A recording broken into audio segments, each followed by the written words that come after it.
இன்னைக்கு நம்ம வீடியோவோட டாபிக் Hackintosh. ஸோ இந்த Hackintosh பற்றி சில பேர் கேள்விப்பட்டிருக்கலாம், சில பேர் கேள்விப்பட்டிருக்க மாட்டீங்க. ஸோ தெரியாதவங்களுக்கு ஷார்ட்டாக சொல்கிறேன். ஸோ நம்ம விண்டோஸ் பிசியில் நாம விண்டோஸ் OS இன்ஸ்டால் பண்ணுவோம், இல்லைனா லினக்ஸ் OS இன்ஸ்டால் பண்ணுவோம். அதே மாதிரி மேபி ஆண்ட்ராய்டு OS கூட அதை இன்ஸ்டால் பண்ணுவோம். ஆனால் அதே விண்டோஸ் பிசியில் நாம ஆப்பிள் OS இன்ஸ்டால் பண்ணால் அதோட பேர் தான் Hackintosh. ஸோ இந்த டாப்பிக்கை ஆல்ரெடி நிறைய பேர் கேட்டிருந்தாங்க. ஸோ நான் தான் டிலே பண்ணிட்டு இருந்தேன். ஏன்னா நான் கொஞ்சம் கஷ்டப்பட்டு போட்டேன்னா நிறைய பேர்கிட்ட ரீச் ஆகும் அப்படின்னு நினச்சேன். ஸோ இப்போ 500 வியூஸ் வரதே பெரிய விஷயமா இருக்குது. ஸோ இப்போதைக்கு இது ஒரு இன்ஸ்டாலேஷன் வீடியோ கிடையாது, அதை பற்றின ஒரு ஓவர் வியூ சொல்கிறேன். அப்போ தான் இன்ஸ்டாலேஷன் வீடியோ ரொம்ப லெந்தாக போகாது. நான் ரீசெண்டாக கூட லினக்ஸ் மிண்டோட ரிவ்யூ போட்டிருந்தேன் 13 மினிட்ஸுக்கு மேலே, அதுக்கு 500 வியூஸ் கூட வரல. ஸோ அதனால தான் இன்ஸ்டாலேஷன் வீடியோவை கொஞ்சம் ஷார்ட்டாக பண்ணுறதுக்காக இந்த வீடியோவில் கொஞ்சம் ஓவர் வியூவாக ஒரு அண்டர்ஸ்டாண்டிங் வர்றதுக்காக Hackintoshனா என்ன எப்படிங்கிறத பற்றி இந்த வீடியோவில் சொல்ல போகிறேன். ஸோ இந்த Hackintoshனா ஆப்பிள் OS விண்டோஸ் பிசியில் போடுறது அப்படின்னு சொல்லியிருந்தேன். ஸோ இப்போ சில பேருக்கு டவுட் வரலாம், அந்த மாதிரி போட்டால் ஆப்பிள் கிட்டேருந்து ஏதாவது பனிஷ்மெண்ட் வருமா, நம்மளை ஜெயிலில் போட்டுருவாங்களா அப்படிங்கிற ஒரு கொஸ்டினுமே இருக்கும். ஸோ கண்டிப்பாக ஆப்பிளோட லா படி இது இல்லீகல் தான். மேக் OS பொறுத்த வரைக்குமே அது ஃப்ரீ தான், நம்ம ஆப்பிள் ஸ்டோரில் போய் டவுன்லோட் பண்ணி எடுத்துக்கலாம். ஆனால் அது ஒரு ஆப்பிளோட ஜெனியும் இல்லாமல் ஒரு விண்டோஸ் பிசி இந்த மாதிரி ஹார்ட்வேரில் போட்டோம்னா அது கண்டிப்பாக இல்லீகல் தான். ஸோ இதுக்காக பெரிய பனிஷ்மெண்ட் கிடைக்குமா அப்படின்னு கேட்டிங்கன்னா, ஸோ இது வரைக்குமே ஆப்பிள் எந்த மாதிரி பனிஷ்மெண்ட் கொடுத்துருக்காங்கன்னா, ஸோ எக்ஸாம்பிளுக்கு நான் இப்போ இந்த மாதிரி ஆப்பிள் OS விண்டோஸ் பிசியில் போட்டு யூஸ் பண்ணிட்டு இருக்கேன், அதை ஆப்பிள் கண்டுபிடிச்சிட்டாங்கன்னா இது வரைக்கும் அவங்க என்ன பண்ணியிருக்காங்கன்னா ஆப்பிள் சர்வீசஸை கம்ப்ளீட்டாக அந்த பிசிக்கு ஸ்டாப் பண்ணிவிடுவாங்க, ஐபியை பேன் பண்ணுவாங்க, மேக் அட்ரஸை பேன் பண்ணுவாங்க, அந்த மாதிரி. ஸோ இந்த ஆப்பிள் சர்வீசஸ்னால் என்னென்னா, இப்போ நம்ம மேக் OS யூஸ் பண்ணாலுமே அதுலேயுமே iMessenger இருக்கும், ஆப்பிளோட iMessenger, ஆப்பிளோட ஆப் ஸ்டோர் இருக்கும். ஸோ அதே மாதிரி ரிலேட்டடான அதர் சர்வீசஸ் இருக்கும். அப்புறம் ஆப்பிளோட OTA அப்டேட்ஸுமே இருக்கும், அதாவது அந்த OSக்கு அப்டேட் சென்ட் பண்ணுவாங்க. ஸோ இந்த மாதிரி சர்வீசஸ் எல்லாமே கம்ப்ளீட்டாக ஸ்டாப் பண்ணி பேன் பண்ணுவாங்க. ஸோ அந்த மாதிரி தான் இது வரைக்குமே அவங்க பனிஷ்மெண்ட் கொடுத்துருக்காங்க. மற்றபடி பெருசாக ஜெயிலில் போடுற அளவுக்கு எந்த பனிஷ்மெண்ட்டுமே ஆப்பிள் கொடுக்கல. ஸோ அப்புறமா இன்னொரு டவுட் இருக்கலாம், இந்த ஆப்பிளோட மேக் OS நம்ம விண்டோஸில் போட்டோம்னா ஆப்பிளோட அப்ஸ் எல்லாம் சப்போர்ட் ஆகுமா அப்படின்னு கேட்டிங்கன்னா, எஸ் 100%. நம்ம ஒரு ஆப்பிள் பிசியில் என்னென்ன பண்ணுறோமோ அது எல்லாமே நம்மளோட விண்டோஸ் பிசியில் பண்ண முடியும். 100% எல்லாமே அப்படியே பண்ண முடியும். நம்ம ஆப்பிளோட iMessenger யூஸ் பண்ணி அதர் ஆப்பிள் யூசர்ஸ் கூட கம்யூனிகேஷன் பண்ணிக்கலாம், ஆப்பிள் மொபைல்ஸு கூட கம்யூனிகேஷன் பண்ணிக்கலாம், அதிலே வீடியோ கால் பண்ணிக்கலாம், எல்லாமே பண்ணலாம். ஆப்பிளோட ஆப் ஸ்டோரில் போய் அதுலேருந்தே டவுன்லோட் பண்ணி ஆப்ஸ், கேம்ஸ் எல்லாமே இன்ஸ்டால் பண்ணலாம். ஆப்பிள் OSக்கு மட்டுமே சப்போர்ட்டாக இருக்க அந்த சாஃப்ட்வேர்ஸ் எல்லாமே நம்மளால் இன்ஸ்டால் பண்ண முடியும். ஆனால் ஒரே ஒரு விஷயம் மட்டும் பண்ண முடியாது. அது என்னென்னா, இப்போ சில ஆப்ஸ் எல்லாமே, இப்போ ரீசெண்டாக வர சில ஆப்ஸ் எல்லாமே ஆப்பிளோட M1 சிப், M2 சிப் அதெல்லாம் இருந்தால் மட்டும்தான் சப்போர்ட்னு கொடுத்துருப்பாங்க. ஸோ அது மட்டும்தான் ஒர்க் ஆகாது. மற்றபடி ஆப்பிளோட இன்டெல் சிபியூஸில் சப்போர்ட் இருக்க சாஃப்ட்வேர்ஸ் எல்லாமே ஒர்க் ஆகும். ஸோ கிட்டத்தட்ட 99% எல்லா சாஃப்ட்வேர்ஸுமே சப்போர்ட் தான்.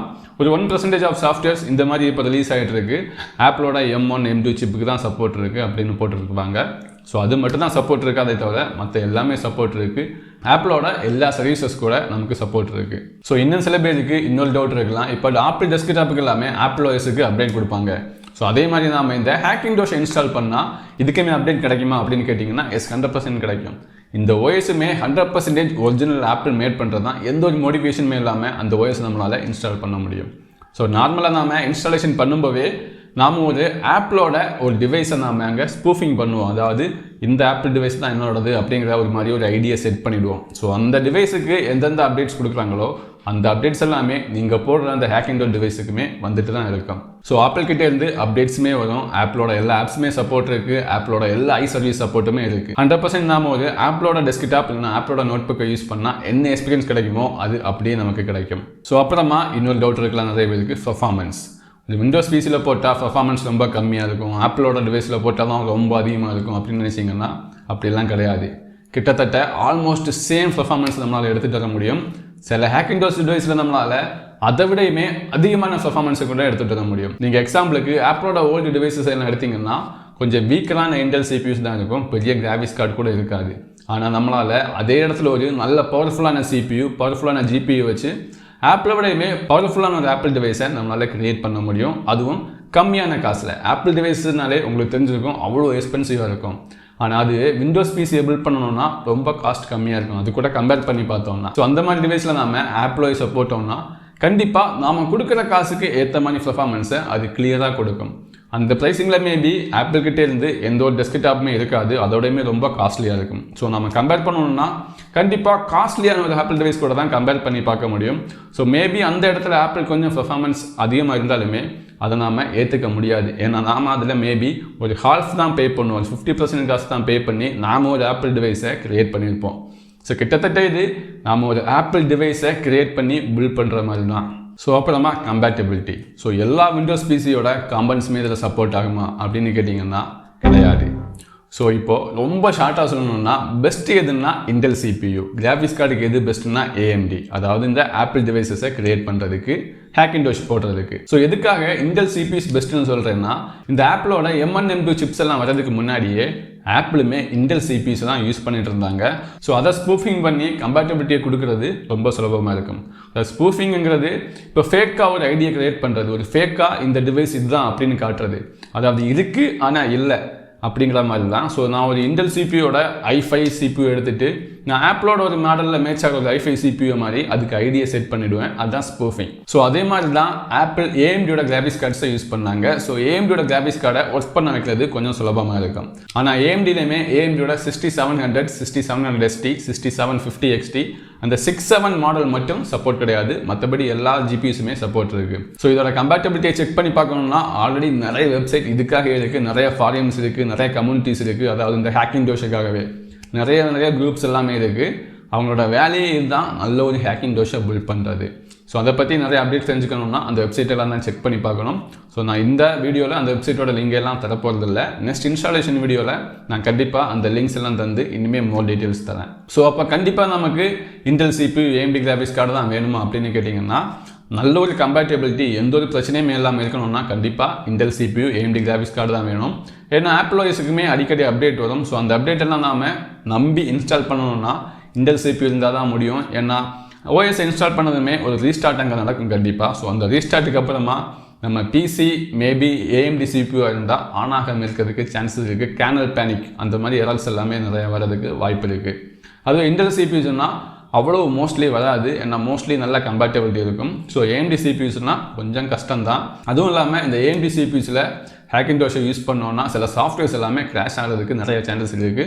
லைக் அடாப் ப்ராடக்ட்ஸ் இல்லைனா அதர் என்கோடிங் சாஃப்ட்வேர்ஸ் அதெல்லாமே கிராஷ் ஆகிறதுக்கு நிறைய சான்ஸ் இருக்குது. ஏன்னா நாம் அங்கே ஃபேக் ஐடியெல்லாம் யூஸ் பண்ணி தான் AMD CPUவில் இந்த ஹேக்கின்டோஷை போட் பண்ணியிருப்போம்.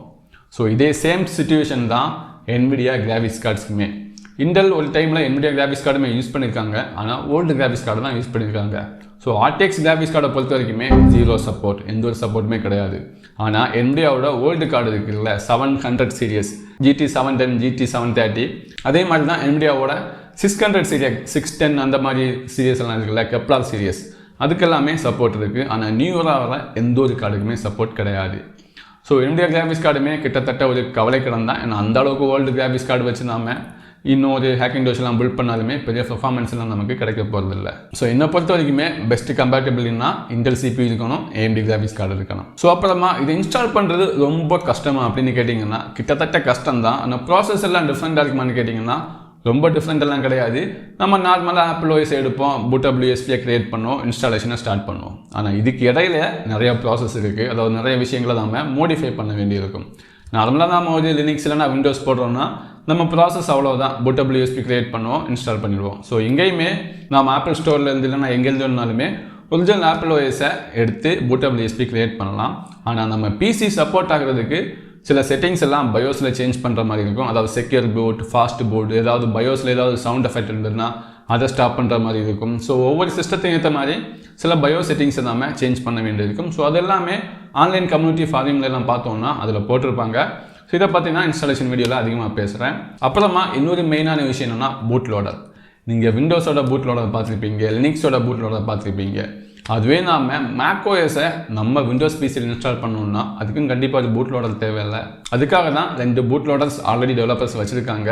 ஒன்று கிளவர்னு சொல்லுவாங்க, இன்னொன்று ஓப்பன் கோர்னு சொல்லுவாங்க. இந்த கிளவருங்கிறது ஒரு லிஜெண்டு மாதிரி ரொம்ப காலமாகவே இருக்குது. ஸோ அதுக்கு காம்படிஷனாக தான் ஓப்பன் கோர் அப்படின்னு சொல்லி பூட் லோடர் வந்துருக்கு.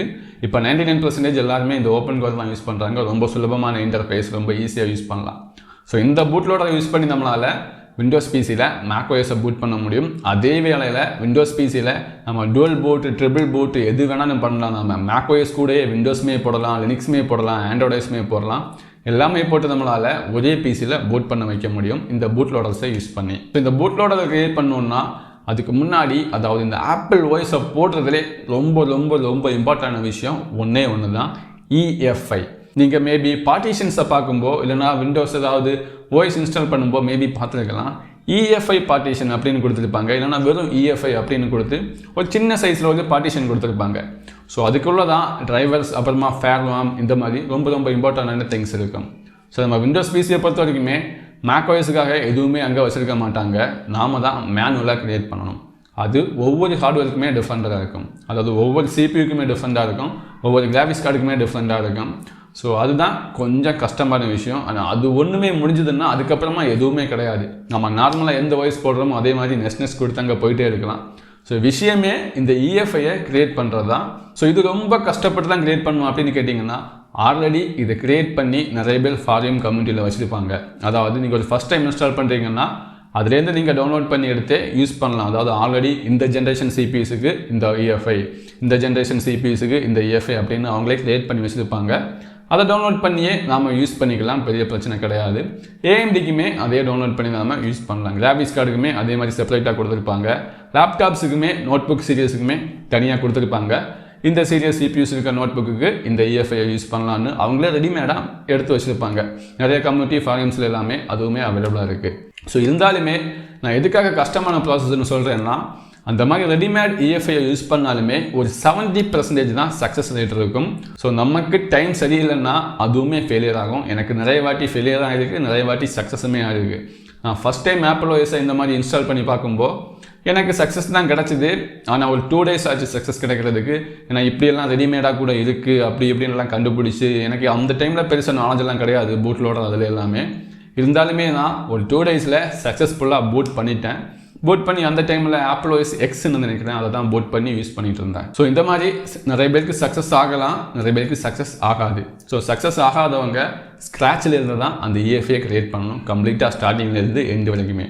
அந்த ஒரு EFIயை மட்டும் மேக் பண்ணிட்டோம்னா லைஃப் டைம் நாம அந்த டெஸ்க்டாப்பில் நான் நோட் புக்கில் எந்த பிரச்சனையுமே இல்லாமல் ஹேக்கின்டோஷை யூஸ் பண்ண முடியும். ஸோ அந்த EFI ஃபைலில் தான் பெரிய விஷயமே இருக்குது. ஸோ அந்த EFIயோட ரெடிமேட் ஃபைல்ஸை எப்படி யூஸ் பண்ணலாம் அப்படிங்கிறத பற்றி நான் இன்ஸ்டாலேஷன் வீடியோவில் சொல்கிறேன். ஸோ சில பேருக்கு இந்த இடத்துல கொஞ்சம் கன்ஃபியூஷனெல்லாம் ஆயிருக்கலாம். ஸோ இன்ஸ்டாலேஷன் வீடியோவில் மேபி இன்னும் கிளியராக எடுத்துகிட்டு வர ட்ரை பண்ணுறேன். ஸோ ஒன்ஸ் நாம் இந்த ஓஎஸை பூட் பண்ணிட்டோம்னா நம்ம ஈஸியாக இந்த ஓஎஸை யூஸ் பண்ணலாம். அதுக்கு மேலே எந்த சின்ன ப்ராப்ளம்ஸ் இருந்தாலுமே நம்மளால் ஃபிக்ஸ் பண்ண முடியும்.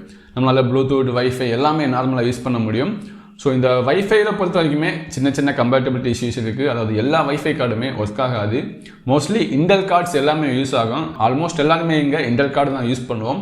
ஆனால் சில பேர்கிட்ட ப்ராட்காம் வைஃபை இருக்கும். ஸோ அதுக்கெல்லாமே கொஞ்சம் கம்பேட்டபிலிட்டி எல்லாம் கம்மியாக இருக்கும். அப்புறமா SSDலையுமே சில SSDக்கு நாம் ஸ்பெஷலான டிரைவர்ஸ் எல்லாம் யூஸ் பண்ணுற மாதிரி இருக்கும். ஸோ அதெல்லாமே நான் சொன்னேன் இந்த EFI க்ரியேட் பண்ணுறது தான் கஷ்டம்னு. அந்த EFI க்ரியேட் பண்ணும்போதே நம்ம ஹார்ட்வேருக்கு தேவையான எல்லா டிரைவர்ஸுமே நாம் ஆட்டோமேட்டிக்காக காப்பி பண்ணி அங்கே வச்சுடுவோம்.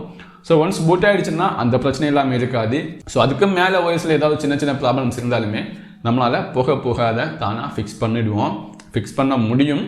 பூட்டிங் மட்டும்தான் கஷ்டம். பூட் பண்ணிட்டோம்னா எல்லா ப்ராப்ளமுமே நம்மளால் ஃபிக்ஸ் பண்ண முடியும். ஸோ அப்புறமா ஒரு விஷயத்த சொல்ல மறந்துட்டேன். இன்னும் சில பேருக்கு டவுட் இருக்கலாம், இந்த AMDோட APUஸை யூஸ் பண்ணலாமான்னு. AMDோட 5600G, 5700G. ஸோ இந்த சிபியூஸுக்குமே 100% கம்பேட்டபிலிட்டி இல்லாமல் தான் இருந்தது. ஆனால் இப்போ ரீசெண்டாக அதையுமே ஒர்க் பண்ண வச்சுட்டாங்க கம்யூனிட்டியில் இருக்கிறவங்க. அதாவது அந்த சிபியூயை பூட் பண்ணிவிட்டு அதில் இருக்க கிராஃபிக்ஸ் மெமரியை தனியாக AMD கிராஃபிக்ஸ் மாதிரி அப்படியே ஃபேக் பண்ணி ஸ்பூஃபிங் பண்ண ஆரம்பிச்சுட்டாங்க. ஸோ அதுக்குமே சப்போர்ட் இருக்குது. ஆனால் மேபி சில சாஃப்ட்வேர்ஸோட கம்பேட்டபிலிட்டி இஷ்யூஸ் எல்லாம் இருக்கலாம், அதனாலுமே அதுக்குமே சப்போர்ட் இருக்குது. ஸோ இதை பற்றி டீட்டெயிலாக நாம் இன்ஸ்டாலேஷன் வீடியோவில் பேசலாம். ஸோ இதை பற்றி ஏதாவது சின்ன டவுட்ஸ் இருந்துச்சுன்னா கமெண்ட்டில் கேளுங்க, நான் ரீப்ளைல எக்ஸ்பிளைன் பண்ணுறேன். ஸோ இந்த வீடியோவில் இருந்து ஏதாவது கற்றுக்கிட்டீங்கன்னா இந்த வீடியோக்கு லைக் பண்ணுங்கள், என்னோட சேனல் மறக்காமல் சப்ஸ்கிரைப் பண்ணுங்கள்.